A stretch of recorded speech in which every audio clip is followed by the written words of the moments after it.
Bonjour, je suis Vanessa du Savoir en Tête et aujourd'hui je vous ai préparé un récapitulatif des différentes équations, représentations des droites et des plans de façon à ce que vous ayez quelque chose de synthétique. On va commencer par les droites.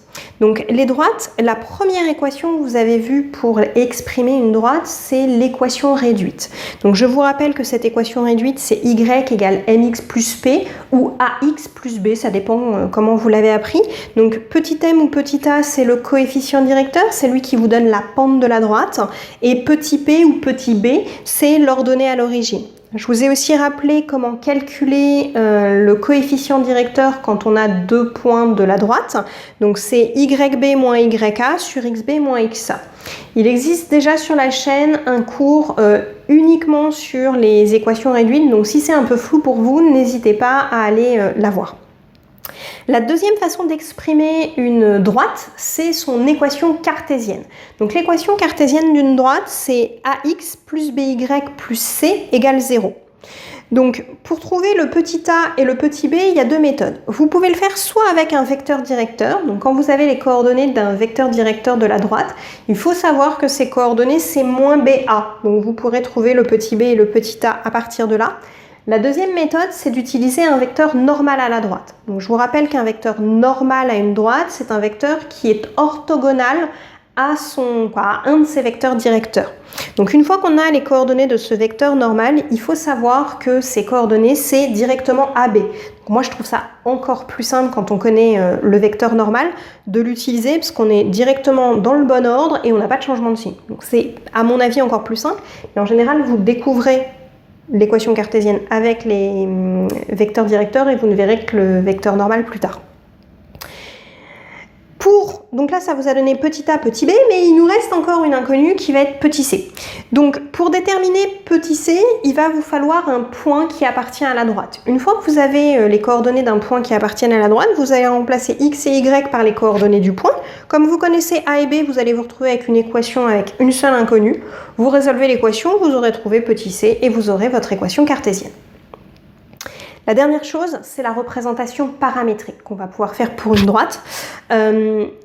La représentation paramétrique ne se fera qu'en géométrie dans l'espace. C'est pour ça qu'à partir de là, toutes les coordonnées vont avoir trois valeurs. Donc l'abscisse, l'ordonnée et la cote, ce qu'on note petit z. Donc pour faire la représentation paramétrique d'une droite, il va me falloir un de ces vecteurs directeurs que j'ai noté ici U, dont j'ai pris comme coordonnées U1, U2, U3, abscisse, ordonnée, cote. Et il va nous falloir aussi un point A de coordonnées XA, YA, ZA. L'équation paramétrique de la droite D, ça va être X égale XA plus KU1. Et on va voir qu'on va faire ça pour en fait chaque coordonnée. Y égale YA plus KU2 et Z est égal ZA plus KU3.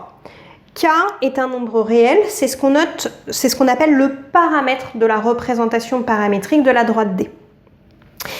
Si vous voulez vérifier qu'un point M appartient à une droite, il va vous suffire de venir remplacer X, Y et Z par les coordonnées de ce point M. Et si à chaque fois, pour chaque ligne, vous trouvez la même valeur de K, alors le point M appartient à la droite. Si vous trouvez des cas différents, c'est que le point n'appartient pas à la droite. On a vu on a tout revu pour les droites, on va passer au plan. Donc un plan, on est forcément en géométrie dans l'espace. Et là, on n'aura que deux possibilités pour exprimer un plan. Ça sera soit son équation cartésienne, soit sa représentation paramétrique. Vous allez voir que ça ressemble beaucoup à ce qu'on a vu pour les droites, mais on va simplement ajouter la cote à chaque fois. Donc pour l'équation cartésienne, il nous faudra forcément un vecteur normal au plan. Alors je vous ai mis un petit rappel ici, un vecteur est normal à un plan quand il est orthogonal à deux vecteurs directeurs non collinéaires du plan. Donc effectivement, c'est comme ça qu'on ira vérifier si un vecteur est bien normal à un plan. Une fois qu'on a les coordonnées de ce vecteur normal, son équation cartésienne, ça va être ax plus by plus cz plus d égale 0. Donc pour trouver A, B et C, en fait, ce sont les coordonnées du vecteur normal, A, B et C. Je l'ai noté tout au bout là-bas. Et pour trouver petit d, même chose que pour l'équation cartésienne du plan tout à l'heure.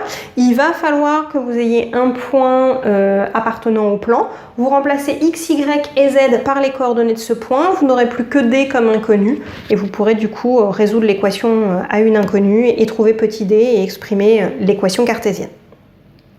La représentation paramétrique, cette fois-ci, ça va être très semblable à l'équation paramétrique de droite, sauf que cette fois-ci, il nous faut deux vecteurs directeurs du plan. Donc je les ai notés U et V avec comme coordonnées pour U, U1, U2, U3. J'ai gardé le même code couleur que tout à l'heure. Et pour V, les coordonnées, c'est V1, V2, V3. Et il nous faudra également un point que j'ai encore appelé A, de coordonnées XA, YA et ZA qui appartient bien sûr au plan. Même principe que tout à l'heure, on va se retrouver avec un système. Donc X est égal à XA plus TU1 plus T'V1 avec T et T' qui appartiennent à R. Et on va faire pareil pour chaque coordonnée. Y égale YA plus TU2 plus T'V2 et Z égale ZA plus U3 plus T'V3 et donc à chaque fois on retrouve le T et le T' qui sont les deux paramètres de la représentation paramétrique du plan. C'était tout ce que je voulais vous remettre aujourd'hui, donc vraiment vous donner quelque chose de synthétique, un petit peu type fiche qu'on pourrait faire pour le bac,